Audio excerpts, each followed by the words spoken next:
Assalamualaikum warahmatullahi wabarakatuh. Perkenalkan, nama saya Zelina Azahra, nomor induk mahasiswa 275-112. Pada kesempatan kali ini, saya akan mempresentasikan mengenai sistem pencernaan pada manusia dan penyerapan dan transportasi makanan dalam tubuh. Hal pertama yang harus kita ketahui adalah apakah itu pengertian dari sistem pencernaan makanan. Sistem pencernaan makanan manusia ini adalah mengubah makanan dan menyerap sari-sari makanan yang berupa nutrisi yang dibutuhkan oleh tubuh kita. Selain itu, sistem pencernaan makanan ini juga memecah molekul-molekul makanan yang kompleks menjadi molekul yang sederhana dengan bantuan enzim, sehingga mudah dicerna oleh tubuh. Sistem pencernaan manusia ini hampir sama dengan sistem pencernaan pada hewan, yaitu terdapat yang diawali dengan mulut, kemudian ada lambung, usus, dan mengeluarkannya melalui anus.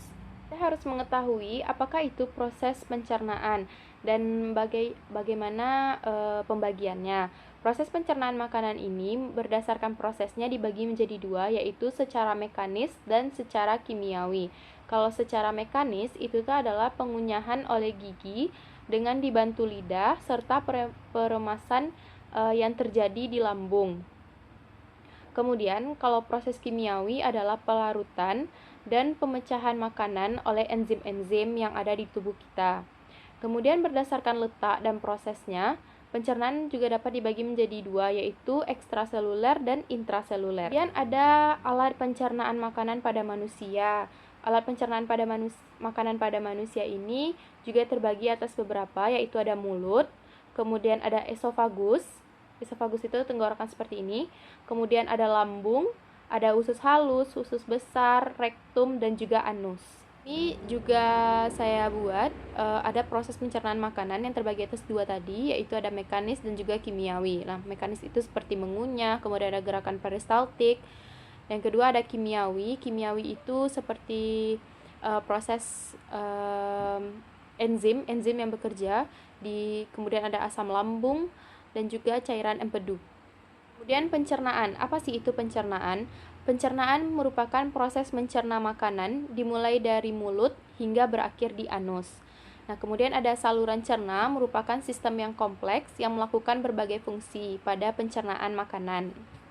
Kita masuk kepada sistem pencernaan, yaitu pertama ada mulut. Di mulut ada gigi, ada lidah, kemudian ada kelenjar ludah. Kemudian ada epiglottis, ada esofagus, ada sphincter kardiak, ada lambung, ada sphincter pylorus, kemudian ada usus halus, ada pankreas, kantong empedu, katup ileosekal, kemudian ada appendix, kemudian ada usus besar, dan terakhir rektum dan juga anus. Proses mekanis. Apa sih itu proses mekanis? Proses mekanis itu yang pertama kita terbagi tadi. Yang pertama adalah mengunyah. Mengunyah merupakan proses memperkecil ukuran makanan agar enzim pencernaan dapat bekerja lebih efektif. Seperti kita mengunyah makanan yang gitu. Kemudian ada peristaltik, yaitu proses mengaduk dan mendorong makanan serta menambah penghancur makanan lalu mengaduknya dengan sekresi pencernaan. Gerakan peristaltik ini biasanya pada saat kita mengunyah makanan, itu secara tidak langsung makanan di dalam mulut kita itu akan teraduk kemudian terdorong.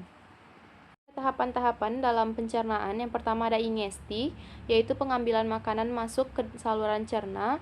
Kemudian ada propulasi, yaitu menelan, dan peristaltis. Kemudian ada peristaltis itu sendiri, apakah itu? Yaitu gerakan kontraksi dan relaksasi otot-otot pada dinding organ. Kemudian ada digesti mekanik, yaitu mengunyah, mencampur, mengaduk makanan. Kemudian ada digesti kimia, yaitu penguraian makanan. Kemudian ada absorpsi, yaitu gerakan nutrein dan dari sel cerna ke darah atau limfa. Kemudian ada terakhir ada defekasi, yaitu eliminasi buangan padat yang tidak dapat dicerna. Kemudian ada proses pencernaan makanan terbagi atas 6, yaitu ingesti, mastikasi, deglutisi, kemudian ada digesti, absorpsi, dan juga defekasi. Nah, apakah itu? Yang pertama ada ingesti. Ingesti adalah pemasukan makanan ke dalam tubuh melalui mulut. Kemudian ada mastikasi, yaitu proses mengunyah makanan dengan gigi. Kemudian ada deglutisi, yaitu proses menelan makanan. Kemudian ada digesti, yaitu perubahan makanan menjadi molekul yang lebih sederhana. Kemudian ada absorpsi, yaitu penyerapan, dan ada defekasi, yaitu pengeluaran sisa makanan melalui anus. Tahapan-tahapan dalam pencernaan, yang pertama ada ingesti, yaitu pengambilan makanan masuk ke saluran cerna. Kemudian ada propulasi, yaitu menelan, dan peristaltis. Kemudian ada peristaltis itu sendiri, apakah itu? Yaitu gerakan kontraksi dan relaksasi otot-otot pada dinding organ. Kemudian ada digesti mekanik, yaitu mengunyah, mencampur, mengaduk makanan. Kemudian ada digesti kimia, yaitu penguraian makanan.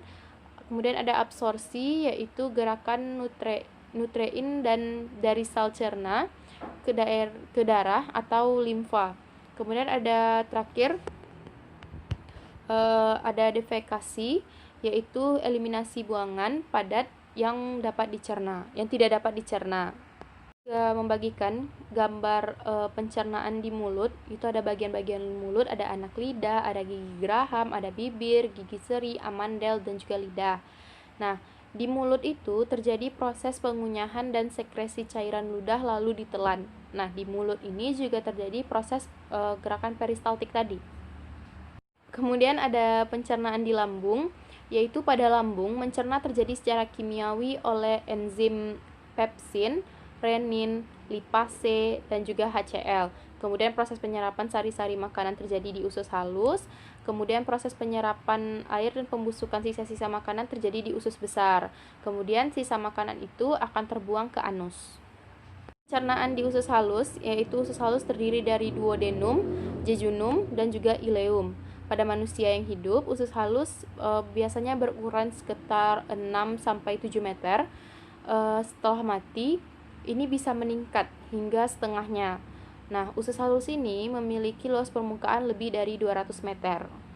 Di usus besar, yaitu di usus besar terdapat 6 bagian. Yang pertama ada sekum, kolon ascendant, kolom transversum, kolom descendant, kolom sigmoid, dan diakhiri di bagian rektum. Ketika makanan berada di usus besar ini, biasanya terjadi proses penyerapan air dan juga mineral dari sisa-sisa makanan. Juga ada absorpsi zat gizi. Absorpsi zat gizi ini terutama terjadi pada permukaan usus halus. Nah, karena panjangnya usus halus ini 200 meter persegi, itu luasnya. Nah, keadaan ini memungkinkan untuk terjadinya pencernaan dan juga absorpsi bekerja dengan sebaik mungkin. Ada cara-cara absorpsi, yaitu pertama cara pasif, yaitu zat gizi absorpsi ini tanpa menggunakan alat angkut dan juga energi. Yang kemudian ada fasilitatif, yaitu menggunakan alat. Ada aktif, menggunakan alat angkut protein dan juga energi, dan juga fagositosis dan pinositosis, yaitu membran sel epitel menelan zat akan diabsorpsi. Dan ada pengatur pencernaan dan absorpsi, yaitu ada hormon saluran cerna, ada sistem saraf, ada pH lambung, kemudian ada pembukaan stigma pylorus, ada sekresi bikarbonat oleh pankreas, dan juga sekresi enzim. Ada interaksi dalam absorpsi zat gizi. Yang pertama ada vitamin C, yaitu meningkatkan absorpsi Fe. Ada vitamin D, meningkatkan absorpsi Ca. Kemudian kelebihan Ca, Zn akan menurunkan absorpsi Fe atau sebaliknya. Kemudian ada protein, meningkatkan absorpsi Fe. Kemudian ada fitat, oksalatat, dan tanin, yaitu menghambat absorpsi Fe. Ada rasio P dan juga Ca, mempengaruhi absorpsi dari Ca. Nah, dalam keadaan defisiensi zat gizi, maka absorpsi akan meningkat lebih tinggi. Kemudian kalau antasida, yaitu obat penetralisir asam lambung, itu tuh untuk mempengaruhi pencernaan protein dan menurunkan absorpsi asam amino. Ada transportasi zat gizi, yaitu zat gizi yang telah diabsorpsi akan diangkut ke seluruh tubuh. yang membutuhkan setelah memasuki peredaran darah. Nah, metabolisme zat gizi ini yang pertama KH. KH kemudian menjadi monosakarida dan juga glukosa.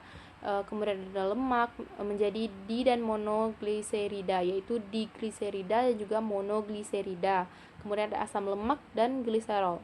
Yang ketiga ada protein yang menjadi peptida dan juga asam amino. Pencernaan yang pertama ada appendicitis, kemudian ada diare, ada sembelit, ada maldigesti, ada parotitis, ada tukak lambung, dan kemudian ada kirostomia. Gangguan-gangguan pada sistem pencernaan ini disebabkan oleh beberapa hal, yaitu seperti pola makan yang salah, kemudian infeksi bakteri, dan juga kelainan alat pencernaan. Nah, di antara gangguan ini seperti diare, ada sembelit, ada tukak lambung tadi, ada peritonitis, ada kolik, dan sampai pada usus buntu. Sekian presentasi dari saya. Semoga dapat membantu kalian semua. Mohon maaf bila ada salah. Assalamualaikum warahmatullahi wabarakatuh. Sampai bertemu di pertemuan selanjutnya. Dadah.